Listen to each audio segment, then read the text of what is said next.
Hello student, मैं एकता सिंह आप सभी का ज्ञान चैतन्य चैनल में बहुत-बहुत स्वागत करती हूँ। आज के इस वीडियो में हम रज़िया सुल्तान यानी कि 1236 से लेके 1240 इसको देखने वाले हैं और ये आर्य कॉम्पिटिशन के अकॉर्डिंग जो हैं सारी चीज़ें होंगी। तो शुरू करते हैं। दिल्ली सल्तनत की प्रथम एवं अंतिम मुस्लिम महिला शासिका थी। रज़िया ने पर्दा त्याग कर पुरुषों के समान ही कुबा यानी कि कोट जो है वो पहन लिया और कुल्हा यानी कि टोपी पहनकर क्या करने लग गई थी, दरबार चलाने लग गई थी, दरबार में आने लग गई थी। रजिया ने अबिसिनियाई हबशी जलालुद्दीन याकूत को अमीर आखूर यानी अश्वशाला का प्रधान के पद पर नियुक्त किया था। इसामी ने रजिया एवं याकूत के मध्य प्रेम संबंध बताए हैं। तो इसामी बताता है अखूर और रजिया के प्रेम संबंध। एतगीन को बदायूं का एवं अल्तुनिया को भटिंडा का इक्तेदार नियुक्त किया गया। एतगीन को अमीर हाजिब भी बनाया गया। रजिया को लोगों का समर्थन था, परंतु बदायूं, मुल्तान, हासी व लाहौर के गवर्नर इसके विरोधी हुआ करते थे। इल्तुतमिश के समय वजीर निजामुल मुल्क मोहम्मद जुनैदी भी रजिया का विरोधी थे। मतलब सारे लोग हो गए थे, क्योंकि महिला को इस तरह से दरबार में आना और बिल्कुल जैसे मर्द जो हैं उस समय शासन किया करते थे, तो सेम वो भी करने लग गई थी। लेकिन क्या है, वहाँ के लोगों को किसी को भी ये राज नहीं आ रही थी। रजिया के विरुद्ध जो है षड्यंत्रकारियों का प्रमुख जो है एदगीन प्रमुख था।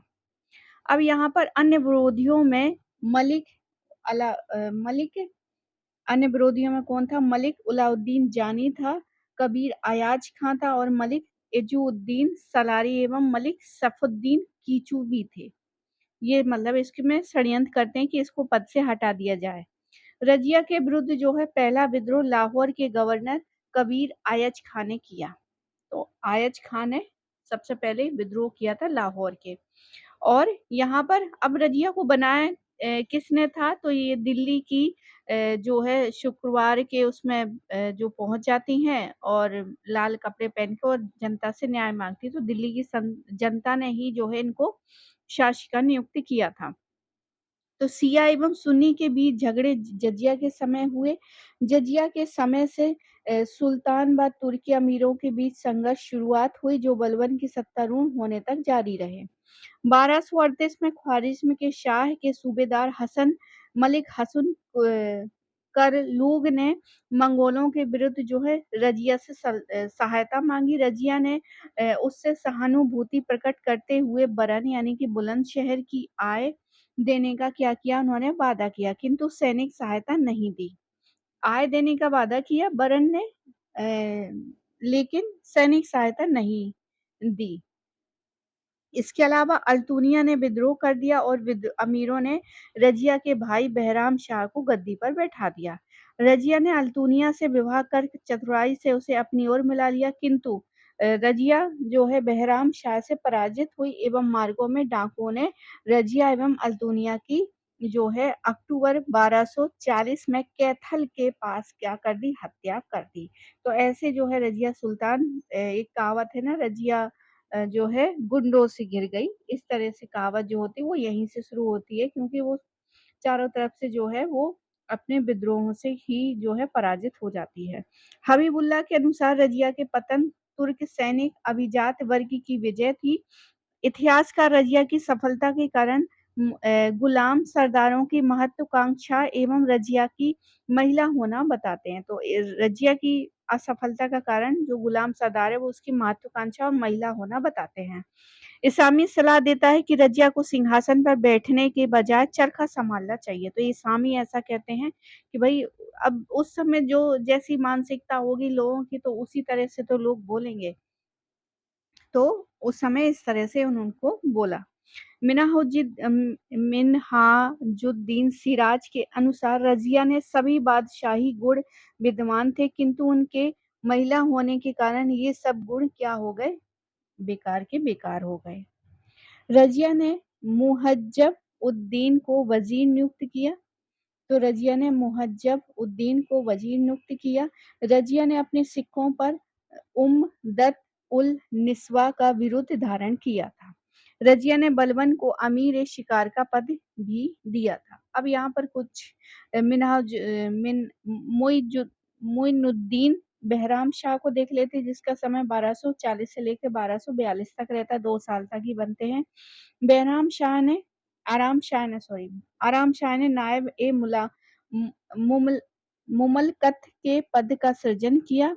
इख्तियारुद्दीन ऐतगीन प्रथम नायब बना। अब सत्ता के 3 केंद्र हो गए, सुल्तान, नायब और वजीर। सुल्तान हो गए, नायब हो गए और वजीर हो गए। किसके समय में ये हुए? बहराम शाह, यानी कि रजिया के बाद जो शासक बनता है उसके समय में ये नायब का पद बनता है। तो एग्जाम में पूछता है पद कब किसके समय में बना, तो आपको याद होना चाहिए कि जो सुल्तान के 3 सत्ता के 3 केंद्र हो गए, कौन कौन से? सुल्तान, नायब और वजीर। नायब जो है बहराम शाह के काल में जो है नायब ए मुमलकत का पद सृजन किया गया था। इसके अलावा बहराम शाह ने एक एतगीन की हत्या करवा दी। इसके शासनकाल में 1241 में लाहौर पर सर्वप्रथम मंगोल ताइर बहादुर का आक्रमण हुआ।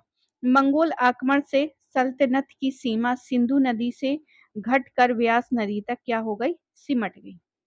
इसके अलावा बहराम शाह ने बलबनी को हांसी व रेवड़ी की जागीर भी दे दी। तो बहराम शाह ने जो बलबन था ना, बलबन ने हांसी और रेवाड़ी की भी जागीर दे दी। अलाउद्दीन मशहूर शाह देख लेते हैं इसी में ही। 1242 से शुरू होता है इसका टाइम पीरियड, 1246 तक जो है रहता है इसका समय।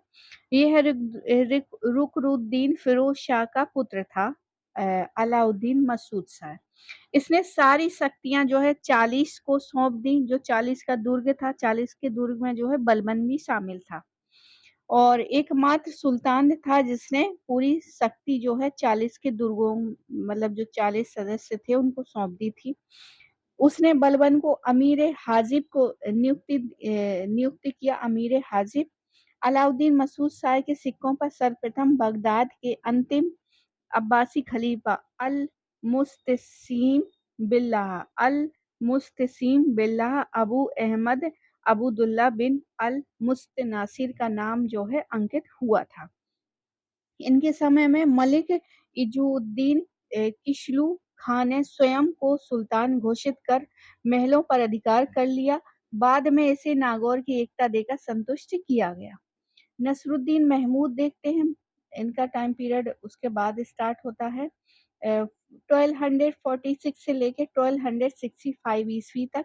यह इल्तुतमिश का पुत्र था। बलबन के सहयोग से मसूद शाह को गद्दी से हटाकर सुल्तान बना। ये धार्मिक स्वभाव का था, वह खाली समय में कुरान की नकल करता था। नसरुद्दीन महमूद इस्लामी के अनुसार कुरान की प्रतिलिपियों को बेचकर ही ये इसकी जो आय होती थी उससे अपना खर्चा चलाता था। इतना ईमानदार था नसीरुद्दीन महमूद, और ये इस्लामी कहते हैं। नसीरुद्दीन स्वयं कहता था कि मैं राज्य के धन को स्वयं की विलासिता पर खर्च नहीं कर सकता, मैं केवल राज्य का ट्रस्टी हूँ। बलबन ने अपनी पुत्री हुजैदा का विवाह नसीरुद्दीन से किया था। इस समय वास्तविक शक्ति जो है बलबन के हाथों में थी।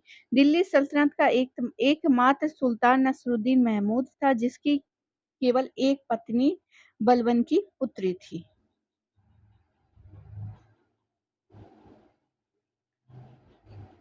तो ये इम्पोर्टेंट है कि दिल्ली सल्तनत का एकमात्र ऐसा सुल्तान नसरुद्दीन था कि जिसकी केवल एक ही पत्नी थी, वो भी बलबन की पुत्री। आगे देखते हैं बलबन का जो है अगले उसमें करेंगे। उसने उसने 1249 में बलबन को उलुग खां की उपाधि दी थी और नायब ए मुमलकत पर भी नियुक्त किया। 1253 में भारतीय मुसलमानों का नेता इमाउद्दीन रेहान बलबन के स्थान पर नायब बनता है और 1254 में ही बलबन पुनः नायब बना। इसके बाद इमाउद्दीन रेहान के नेतृत्व में भारतीय मुसलमानों का शासन सत्ता प्राप्त करने का प्रथम प्रयास किया गया जो असफल रहा। इतिहासकार मिन्हाजुद्दीन सिराज तबकात-ए-नासिरी का लेखक उसका प्रमुख काज़ी था। तबकात-ए-नासिरी नसरुद्दीन महमूद को समर्पित था। मिन्हाज ने नसरुद्दीन को दिल्ली का आदर्श सुल्तान माना है।